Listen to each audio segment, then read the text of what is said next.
Good morning everyone. आज हम देखेंगे क्लास 11वीं इंग्लिश का प्रोजेक्ट फाइल कि प्रोजेक्ट फाइल आपको किस तरीके से बनाना है और कौन कौन से टॉपिक में आपको प्रोजेक्ट फाइल बनाना है। आपके जो टीचर है वो आप बताए होंगे कि कौन कौन से टॉपिक में आपको बनाना है। फिर भी मैं एक एग्जाम्पल के रूप में एक बनाया हूँ वीडियो, तो आप इसको देख सकते हो कि कैसे आपको प्रोजेक्ट फाइल बनाना है इंग्लिश के लिए। तो आप लोगों से रिक्वेस्ट है, आप लोग आखिरी तक वीडियो को देखिए। अगर आप चैनल पर पहली बार आए हैं तो चैनल को सब्सक्राइब कर लीजिए और अपने सभी दोस्तों को शेयर कीजिए। तो शुरू करते हैं आज का वीडियो। इसमें आपका जैसे कि पहला जो प्रोजेक्ट रहेगा, तो समझो आपका एक पैसेज रहेगा, गद्यांश रहेगा। जैसे इसमें दिया है, one simple concept lies behind the formation of the stars gravitational instability. The concept is not new, Newton first perceived it late in the 17th century. Imagine a uniform static cloud of gas in space. Imagine then that the gas in is somehow disturbed so that one small ephemeral region becomes a little denser. Then the gas around it so that the small region's gravitational field becomes slightly stronger. It now attracts more matter to it and its gravity increase further, causing it to begin to contract. तो इस type का क्या है, आपका एक passage दिया रहेगा और पैसेज के नीचे जस्ट आपका क्या है क्वेश्चन रहेगा। ये भी क्या है आपका ऑब्जेक्टिव क्वेश्चन रहेगा, ये मतलब ऑब्जेक्टिव रहेगा इसका answer. The primary purpose of the passage is to, the primary purpose of the passage is to. तो आपको पैसेज को ध्यान से पढ़ना है, आपको समझना है। तो इसमें आपका 4 ऑप्शन दिया है और जो क्वेश्चन है the primary purpose of the passage is to. पहला है A describe a static condition, B है support a theory considered outmoded. तीसरा दिया है depict the successive stages of phenomenon. D में दिया है demonstrate the elevation of the meaning of a term. तो आपको क्या है, जो क्वेश्चन दिया है उसको ध्यान से पढ़ना है और जो 4 ऑप्शन है उसमें क्या है आपको सही में टिक लगाना है। इसका आंसर तो आप सबको दिख रहा है नीचे में, तो आपको ये सब बनाना है। पहला का जैसे सी है depict the successive stages of phenomenon.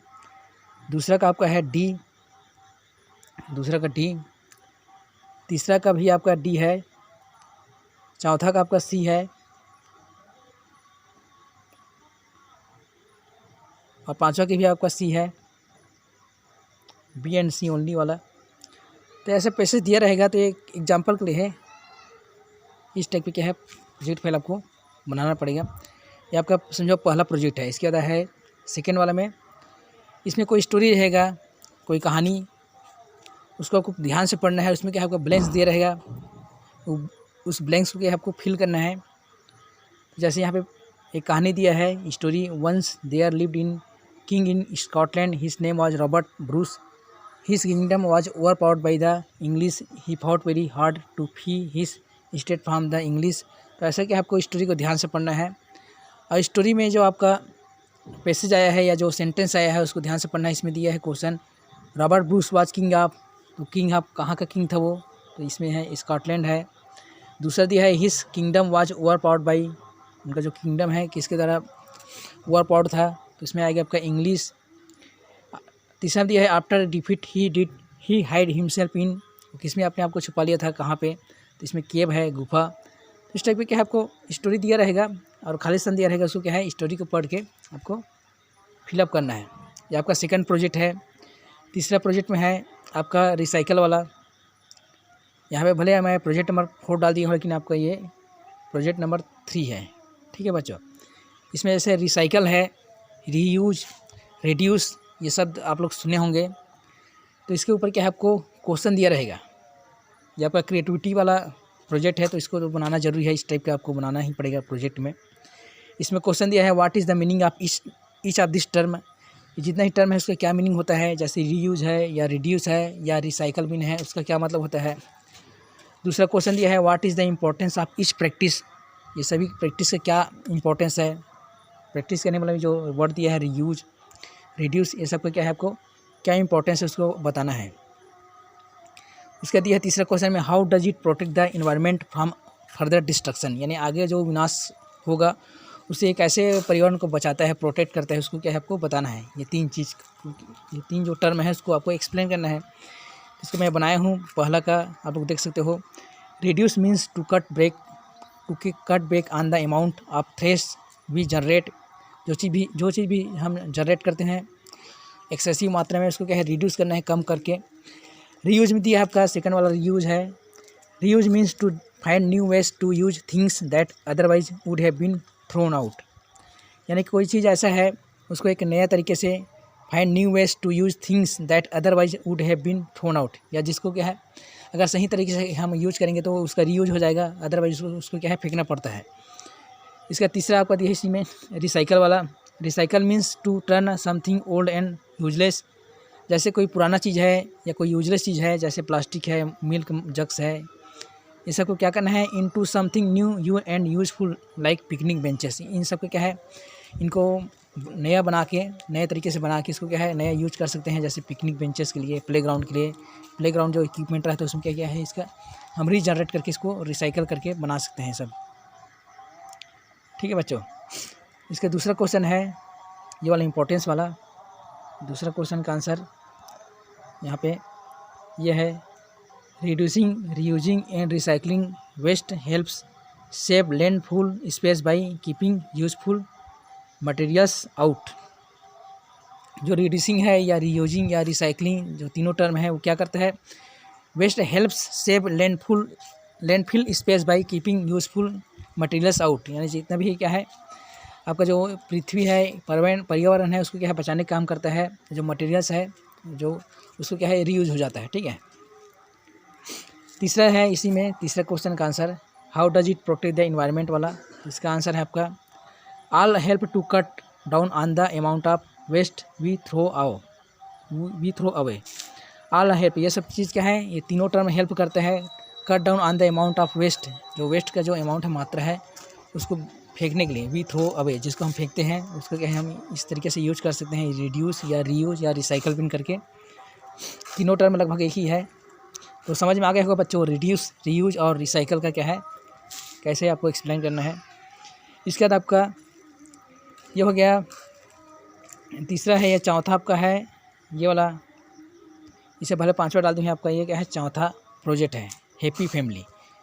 आपका ऐसे इमेज दिया रहेगा, उसमें क्या है आपको हैप्पी फैमिली को क्या है, हैप्पी फैमिली के बारे में क्वेश्चन क्या रहेगा उसको आपको डिस्क्राइब करना है, इसका आंसर देना है। What according to you is a family, how can be strengthen the bonding among family members,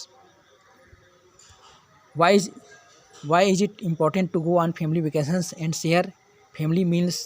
तो क्वेश्चन दिया है, इनका क्या है आपको आंसर बनाना है। तो इसका आंसर है ये वाला पहला वाला, a family refers to a group of people who live together and have relations with each other. यानी फैमिली को कैसे हम रिफर कर सकते हैं, कैसे हम उसको बता सकते हैं परिभाषा कि group of people who live together, जो एक साथ रहते हैं और उनके बीच में क्या है आपस में एक अच्छा सा रिलेशन रहता है, इसको हम क्या है फैमिली कह सकते हैं। दूसरा का आंसर है be kind to one another. ये आपका जो दूसरा वाला क्वेश्चन है ना, how can be strengthen the bonding among family members, इसका आंसर होगा आपका be kind to one another.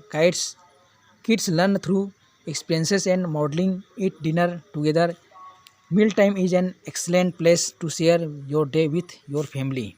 इसमें बताया गया है कि सब क्या है एक दूसरे के साथ अच्छे से रह के, और जो इससे क्या है जो बच्चे हैं वो भी क्या है सीखते हैं, एक्सपीरियंस से सीखते हैं। ईट डिनर टुगेदर, और सभी को क्या है एक साथ खाना खाना चाहिए। Meal time is an excellent place to share your day with your family, यानी जो मील का समय रहता है, जो खाने का समय, वो बहुत अच्छा समय रहता है फैमिली के साथ स्पेंड करने के लिए। ठीक है बच्चों, तीसरा क्वेश्चन का आंसर है फैमिली वेकेशंस वाला। Family vacations not only build life long memories, they also break your family away from the usual routine, opening your minds to new cultures, food and experience. यानी जो family vacation हम जाते हैं वो क्या करता है, not only build life long memories, वो सिर्फ मेमोरी ही नहीं करता है, मेमोरी ही वो नहीं बनाता है, क्या करता है they also break your family away from the usual routine. जो परिवार के लोग जो रोज़ की दिनचर्या जो बिजी रहते हैं यूजुअल रूटीन में, उससे क्या है ब्रेक करता है, उससे क्या है आदमी क्या है थोड़े समय के लिए फ्री हो जाता है। ओपनिंग और माइंड्स टू न्यू कल्चर्स, आप कहीं बाहर जाते हो तो नए नए कल्चर सीखते हैं, नए जगह जाने से क्या है दिमाग फ्रेश होता है। तो ये सब चीज़ है आपका फैमिली के बारे में। ठीक है बच्चों, तो तीसरा क्वेश्चन की भी हो गया फैमिली वाला। इसके बाद आपका ये है पांचवा प्रोजेक्ट। ठीक है बच्चों, 5वां नंबर का प्रोजेक्ट है। इसमें क्या है आपका टॉपिक दिया है जैसे टॉपिक दिया रहेगा द वैल्यू ऑफ टाइम, ये टॉपिक दिया है, या कोई भी टॉपिक हो सकता है, स्कूल हो सकता है, आपका रिपब्लिक डे वाला हो सकता है, कुछ भी टॉपिक हो सकता है। तो ऐसे टॉपिक को क्या है आपको बोलना है, ये आपका स्पीकिंग वाला है।